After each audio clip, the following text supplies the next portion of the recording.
Kështu që e di që ka shumë sene tjera që kena me i trajtu për veshken, për gurin, po minutat i kemë të kufizun. Unë doja për fund krejt, t'ju drejtoheshim edhe shikuesve tonë ata të cilët vetëm e kanë bërë këtë intervenient të largimit të gurve, ka diçka që duhet ta kenë shumë parasysh me veten e tyne, në mënyrë që nëse jo me u përsërit, nashta përsëritet gjithsesi, po të paktën 5 vite, 6 vite të ardhshme të keni një shëndet pak më të mirë. A ka diçka që Ujë me pi më shumë, me u shmang produkteve të kafes, e pijeve të gazuara, do me thonë të përdoret dhe të konsumohet ujë dhe çaj nëse më shumë, edhe të kenë kontrollat e rregullta të neurolog me ankesën e parë të tyre, posaçërisht ato pacientë që kanë anamnezë pozitive sa i përket gurëve, qoftë më herët, qoftë që kanë eliminuar në mënyrë spontane, kanë eliminuar përmes procedurave laserike dhe cilës do procedurë tjetër, do me thonë të kenë një kujdes pak më të shtuar, po mos letë që të bëhet një veshk ma e dëmtune, ma e madhe,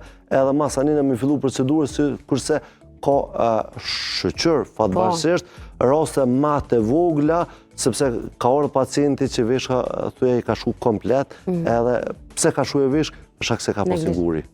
Për një guri. Për një guri ka shu veshka komplet. Ajo është tani shumë e domshme edhe është me një veshk. Fatkeqësisht ka rastet e tilla. Fatkeqësisht po shqyr që pak. Pak, po, shpresojmë që të paktën përmes emisioneve të tilla t'i vëdisojmë sa më shumë njerëz që shëndeti është primar para se me dalë me pi një kafe, më mirë me shku me këshirë shëndetin tonë. Faleminderit shumë doktor Ardec për kohën edhe këshillat që na dha. Faleminderit juve për ftesën, kënaqësia imja. Gjithmonë kënaqësi për neve, sidomos kur kontribuojmë bashkë.